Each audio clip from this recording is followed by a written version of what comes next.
আসসালামু আলাইকুম। আমার দয়ার নবী মায়ার নবী সাল্লাল্লাহু আলাইহি ওয়াসাল্লামের জীবনে মজেজার কোনো অভাব ছিল না। বহুত বহুত মজেজা তার জীবনে ঘটেছিল। তাই আমি সেখান থেকে 2-3টা মজেজা উল্লেখ করিব।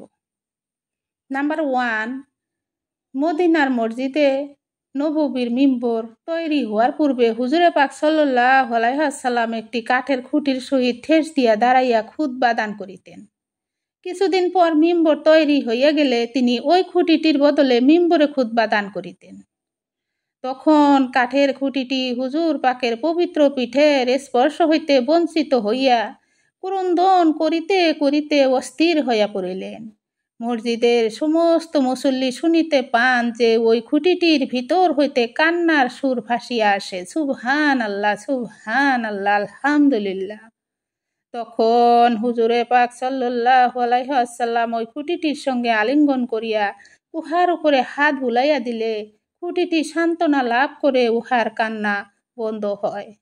ইহার পর খুঁটিটি আরজ করিল, ইয়া রাসূলুল্লাহ সাল্লাল্লাহু আলাইহি ওয়াসাল্লাম, আমি আপনার সংস্পর্শে থাকিতে চাই। তখন হুজুর পাক সাল্লাল্লাহু আলাইহি ওয়াসাল্লাম ওই খুঁটিটিকে জান্নাতুল বাকি নামক কবরস্থানে গাড়িয়া রাখেন। উহার নামকরণ করা হইয়াছিল ওয়াসনায়ে হান্নানা বা ক্রন্দনকারী খরজুর বৃক্ষ।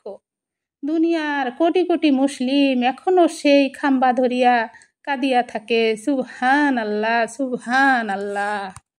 মজেজা নাম্বার 2, একদিন হুজুরে পাক সাল্লাল্লাহু আলাইহি ওয়াসাল্লাম 1400 মুজাহিদ সহ এক অভিযানে চলিয়াছিলেন। পথে তাহাদের পানি ফুরাইয়া গেল, আর পানির কোনো ব্যবস্থা ছিল না। সবাই চিন্তিত হইয়া গেল, যার ফলে সকলেই অত্যন্ত চিন্তিত ও উদ্বিগ্ন হইয়া পড়িলেন। তখন হুজুরে পাক সাল্লাল্লাহু আলাইহি ওয়াসাল্লাম তাহার পবিত্র শাহাদত আঙ্গুলের দ্বারা ভূমিতে এক স্থানে একটি টোকা দিলেন। এমনি সেখান হইতে একটি ঝর্ণার উৎপত্তি হইল, সুবহান আল্লাহ, এবং তাহা হইতে অবিরল ধারায় পানি নির্গত হইতে লাগিল, সুবহান আল্লাহ। সকল মুজাহিদ সেই পানি দ্বারা অজু গোসল করিলেন, পান করিলেন এবং উহা দ্বারা রান্না বান্নার কাজও করিলেন, সুবহান আল্লাহ। নাম্বার 3, মজেজা। অন্য একদিনের ঘটনা। পরীক্ষার যুদ্ধ চলাকালে হুজুরে পাক সাল্লাল্লাহু আলাইহি ওয়াসাল্লাম একবার মাত্র 4 সের জবের রুটি দ্বারা 1000 লোককে তৃপ্তির সহিত আহার করাইছেন, সুবহান আল্লাহ। তাহার পরও কিছু রুটি রহিয়া গিয়েছিল। আর তাবুক যুদ্ধের সময় 30,000 সৈন্যের মধ্যে একবার একজন লোকের অজু করার মতো পানি ছিল না। তখন হুজুর পাক সাল্লাল্লাহু আলাইহি ওয়াসাল্লাম মৃত্তিকার ভিতরে একটি তীর বিদ্ধ করায় সেখান হইতে পানি বাহির হইতে লাগিল এবং সেই পানির দ্বারা সকলেই অজু গোসল করিলেন ও তাহাদের রান্নাবান্নার কাজ চলিতে লাগিল, সুবহান আল্লাহ, সুবহান আল্লাহ। আল্লাহ ইচ্ছা করলে সবই সম্ভব করাইতে পারেন, সুবহান আল্লাহ। তাই বলি, হে দুনিয়ার মানুষ, আমার মা ও বোনেরা গো, আমাদের তো পাপের কোনো অভাব নাই।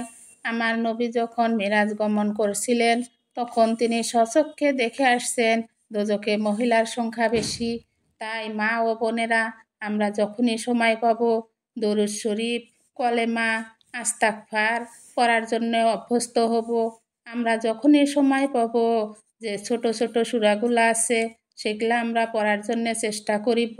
সূরা ফাতিহা, সূরা ইখলাস, সূরা নাস, সূরা ফালাক, সূরা কাফিরুন, এগুলা যেগুলা ছোট ছোট সূরা আছে আমরা সুবিধা পাইলে পড়ার জন্য অভ্যাস করিব। আসসালামু আলাইকুম।